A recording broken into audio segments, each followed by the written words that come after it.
Thank you very much for joining me today. No, no problem. I've been watching your some of your reviews, and they've been good to watch. Especially that I watched the last one with Brooklyn because she played my conference in West Virginia, so that one was good. Well, so you know a bit of the competition for next year already then. Yeah, it was a super surprise to me because obviously we'd been guarding each other for most part of like 2 years, and she sort of mentioned to me that she was thinking about coming to England, and your review of her popped up, and I was like, no way, like she's small world, like she's going to Nottingham, so it'll be nice to see like another familiar face, more so for her than on my part, just because it'd be nice for her to have someone that she's like used to seeing, especially in a different country. So It's start from the very good. Like, congratulations on the move to Newcastle. How do you feel about it all? yeah, like I'm super excited. Like I think it's been like a long time coming. For me anyway, because I've known Chris since I was like 15. And I wanted to like I was toying with the idea of coming to Newcastle instead of going to the States. So when I was about 15, 16, I came down for a look. So I worked out with Chris. Absolutely loved it. But just sort of chose the experience and that side of the States more. So it was definitely a no-brainer coming back somewhere to play. Newcastle's a great city. I love the ethos of the team. Like, I don't want to say underdogs, but like um, they've definitely got that like style of play that like is a bit more gritty and family orientated. And I think Chris does a great job of like bringing girls together and creating like a family unit. So no brainer. You said kind of no-brainer. Was the coming back to the UK kind of always the plan? I would be lying if I said it was. Of course, anyone's dream is to can play completely pro and like could travel. Like I know that I always wanted to travel with basketball and see how far it could take me. So the plan was to like maybe try and go abroad somewhere, but like what was all going through this year of like COVID and especially coming out of the EU, like trying to get visas is like it's next to like near impossible. So I don't want to say it was my second option because Newcastle's never really been a second option. But yeah, no, I was trying to go overseas somewhere, but I'm happy with my decision. So you mentioned coronavirus there. Kind of how have you been over the past, was it 18 months, 19 months? I can't remember how long we've been going through, but how have you found it? What have you been like?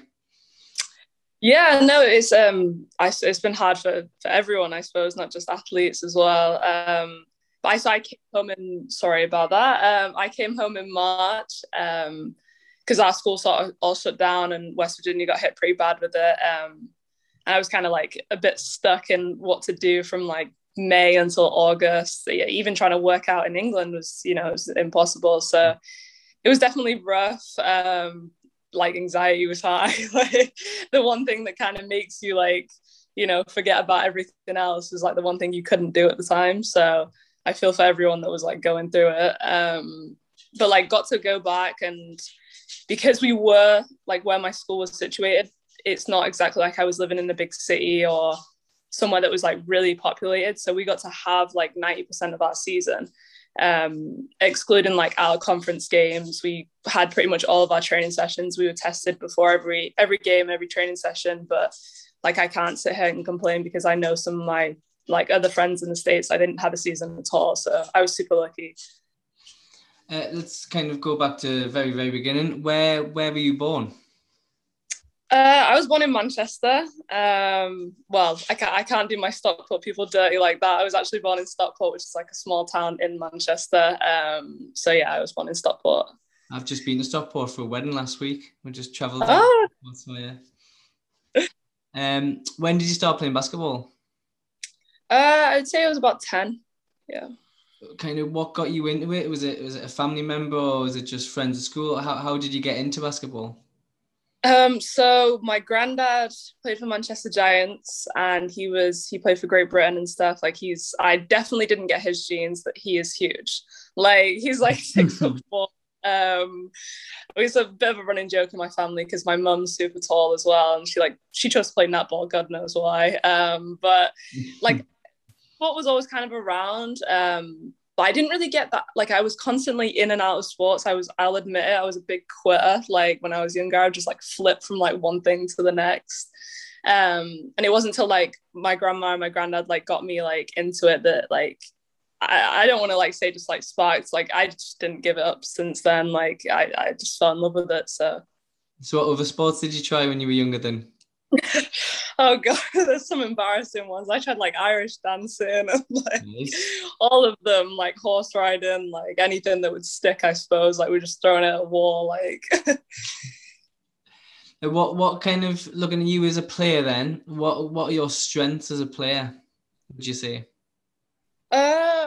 I like I'm not trying to take like I don't know how to go with this, how about saying this, but I'd like to say that I'm like a pass first point guard. My big like inspirations like growing up, definitely like Steve Nash and like Milos Teodosic, like people that like throw like crazy dimes and like just get their teammates, I guess. So like if I can come out of a game with like 8-9 assists, like I judge that as a good game. Like I'd love to get my teammates scores, easy scores.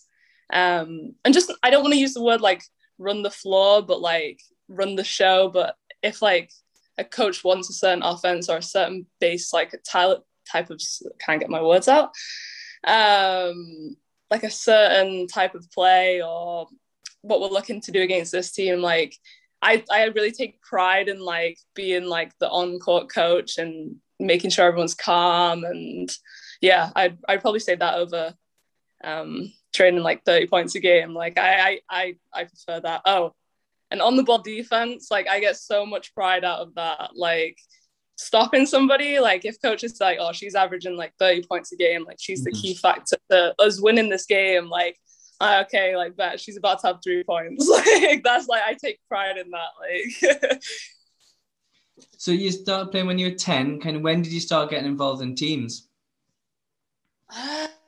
I'd probably say from right from the get-go, like playing for Mystics under 14s doing like 12, so 11, 12, and then just kind of through to 16s, 18s. Yeah, and then so I just went from there. So you played for kind of England under 16s, under 18s, is that right? Yeah. What was that experience like? Like I said, always an honor. Like playing for your country is like definitely one of the biggest accolades that you have, and putting on the shirt and like singing national anthem, like I don't think there's much that tops that experience. But it definitely was an eye-opener. Like for my first Europeans, we went to Division A, and that when I say that was definitely an eye-opener in terms of like where I was at as a player at 15 and where other point guards in different sort of countries were at.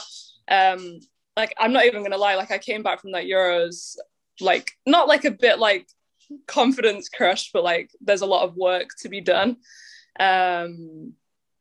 And then moving forward to the 18s, obviously I had Vanessa Ellis as the head coach. Loved playing for her, fellow Northern girl, so felt like I was just playing for somebody that I knew. And we sort of always had the same sort of girls around at that age. So like I said, traveling up and down like Europe, playing friendlies, playing against some of the girls that play at high level in the States now from Europe, like it's definitely like made me better as a player for sure. You mentioned Vanessa Ellis there. How good is it to see Sheffield back in the league this season? Oh, I'm so happy they're back. But I say that because I know they're probably going to absolutely stack the team. So like I'm a caution, but no, like I said, Manchester and Sheffield, I don't want to say we're like rivals because it's like family, it's like on your doorstep, and we've pretty much kind of grown up at All Saints. Like if it wasn't for England camps, it was like we were down there anyway playing. So definitely really close to the Gales as well. Hoping to see Georgia play as well. So yeah, I'm looking forward that they're back. It was kind of sad to see them drop out of the league last year. So how did you move to America, come around? And obviously you talked about coming to Newcastle and having a look around and things, but how did you move? Kind of, did someone contact you? Did you contact colleges? How did it work? Yeah, so obviously from Mystics I moved to Charnwood Academy, and I was like under Krimesh Patel.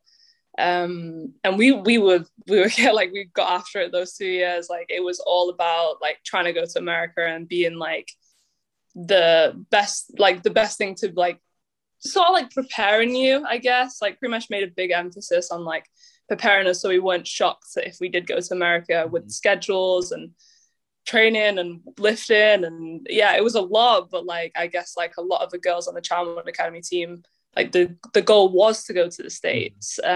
For me, like wasn't something that came into my head until like latter end of my second year. And like I said, I think I chose, sorry, going back to your actual question, I don't want to miss that out. We sort of like meshed with like we'd send out emails to coaches with like highlights tapes attached, like sort of like a CV, like a running CV. And then there was obviously like a bunch of coaches that like flew out to watch like us play like for Leicester Riders WBBL or like Charnwood games. Like it was crazy. We had some people like come into like our Division 1 games. And it just sort of became like, because I was around like Anna Popovich, Rashay Walton, Harriet Swindles, like it sort of became like the norm that we were all sort of just going to go to America.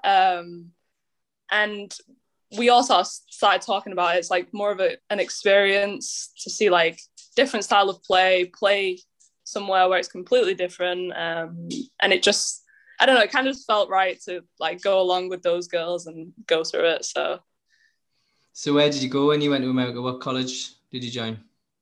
I went to Cochise College, which is like a top 25 like nationally ranked junior college. Our head coach was Arizona State's assistant coach 15 years. So yeah, it was tough. Like Cochise had won the conference like 7 years in a row, so I knew that I was going to like a well-known program. Had a lot of Division 1 transfers coming through that college to get C and to move back onto the Division 1. But yeah, Arizona was cool. Like it was hot.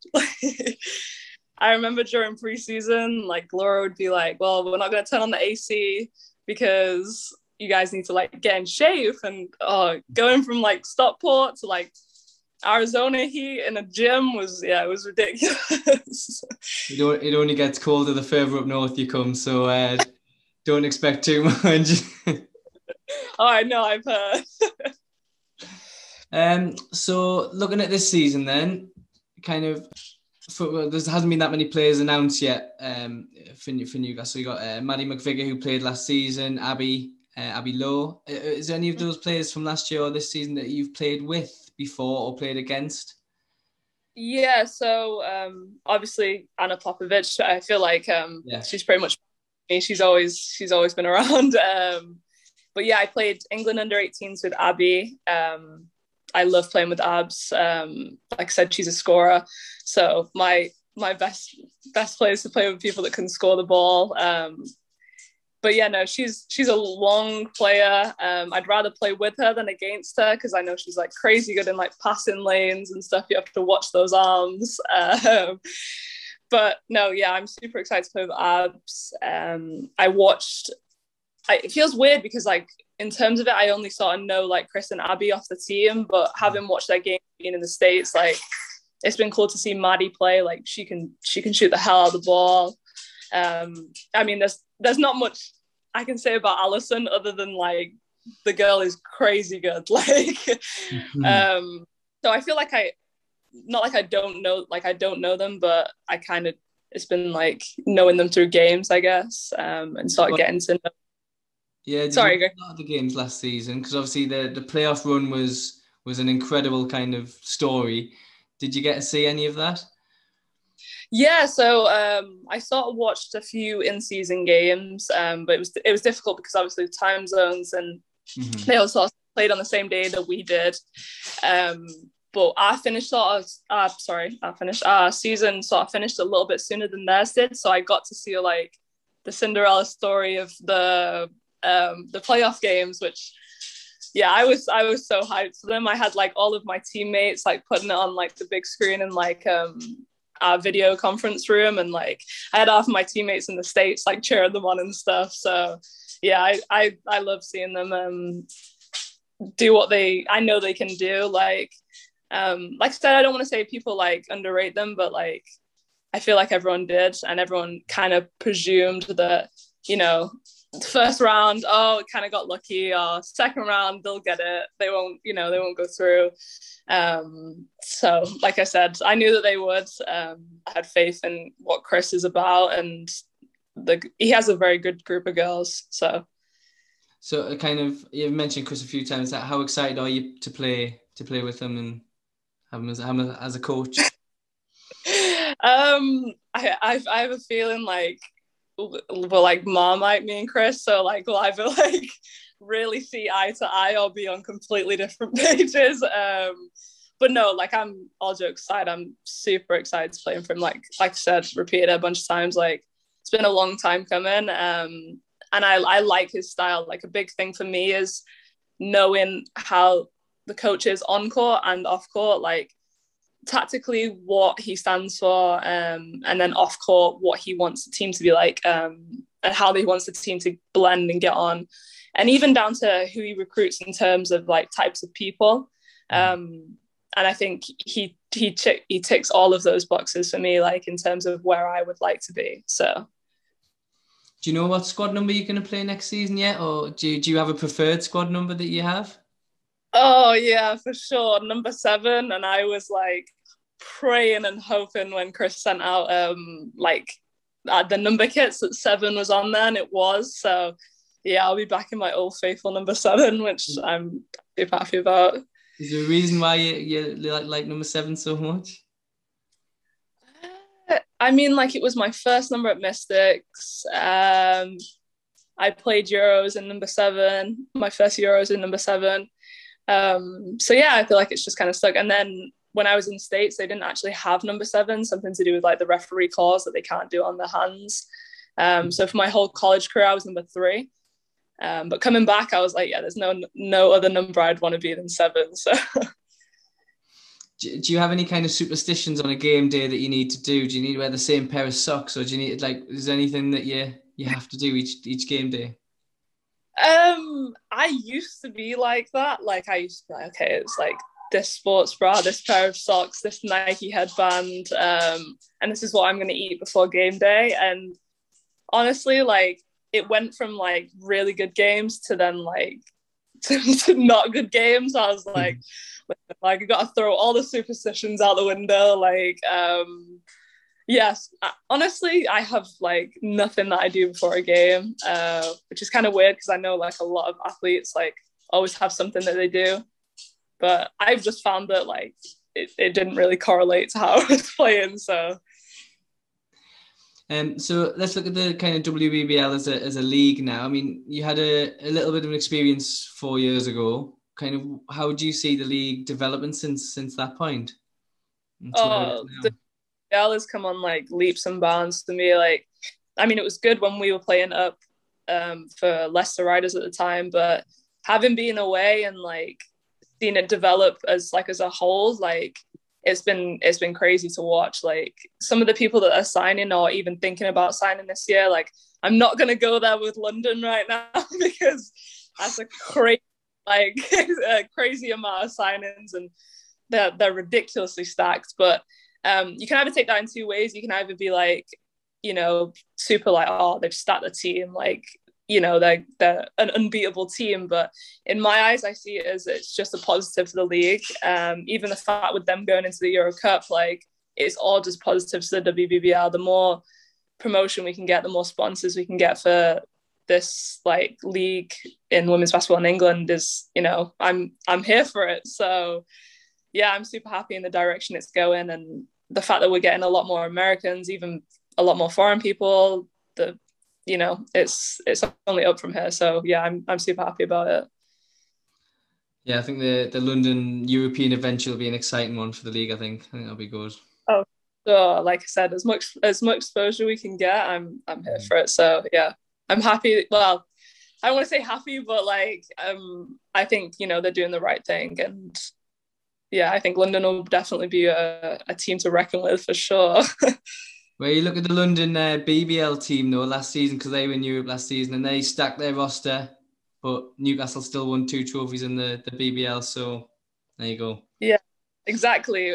We were talking about it the day training, and a bit of a controversial conversation with London at the moment, but it's hard, when you stack a team that much with so many good players. It's tough. Like, you have a lot of expectations on you to do very well. And like I said, I don't want to say too much about them because we are in the same league as well. But yeah, like I said, it's just great exposure for the league. So yeah, you'll have them looking for the Newcastle game on the fixtures, right? We need to win that one. Yeah, exactly. I was like, you better cut this conversation a little bit short. I've got some quick fire questions for you, just one, like either or answers, just for you there, so people can get to know you a little bit better. But right, Gatorade or Powerade? Oh, Gatorade. Right. Pepsi or Coke? Pepsi. McDonald's or KFC? McDonald's. Favorite Netflix series? Oh, Money Heist. Tea or coffee? Coffee. You said that with so much confidence. So much. I don't drink tea. Your favorite Disney film? Ooh, that's a one. Oh, sorry. I have no idea what happened there. Sorry, did it cut out? I think my just went blank a little bit, but it's all right. Favorite Disney. Ratatouille for sure. Ratatouille, interesting choice. I know. Do you have pineapple, or would you have pineapple on a pizza? Yes, and anybody that disagrees, it's completely wrong. People seem really, really opinionated when it comes to pineapple on a pizza. It's either yeah or no. Yeah, for me, big yes. Do you follow kind of the WNBA, and do you have a team or favorite player that are currently playing? I wouldn't say I have a favorite team, just because obviously they switch up like every year, and there's so many and re-sign. But I'd probably say my favorite player, I know she's quite key for Seattle, don't know if she's going to be going back next year, but Sue Bird for sure, just the way she plays. I definitely like to see myself, God no, not playing like Sue Bird, but like following in the way that she plays for sure. So you're comparing yourself to Sue Bird, right? I've got it. I'm definitely not comparing myself to Sue Bird, not even in the slightest. How would you finish this sentence? I love basketball because it's taken me so all over the world. Good answer. So just one question to finish with. What can Newcastle fans expect from you? Oh, that's something funny, because my old college coach would have probably said a lot of technicals, but I'm not going to say that. You and Chris are going to be a nightmare together, aren't you? Yeah. I was like, that's probably not the best answer. No, high energy. I'm always, if I'm on the court or on the bench, I'm always the hype girl, supporting my teammates no matter what they're doing. High energy. A lot of running the floor, running the show. That type of player. I definitely always have a smile on my face as well. You'll never catch me being in a mood or mad when I'm playing. So sounds good.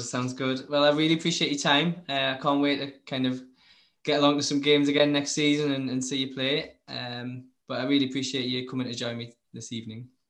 Yeah, no problem. I was super excited to answer your questions and be a part of it. So thanks for having me. And I'll talk to you soon.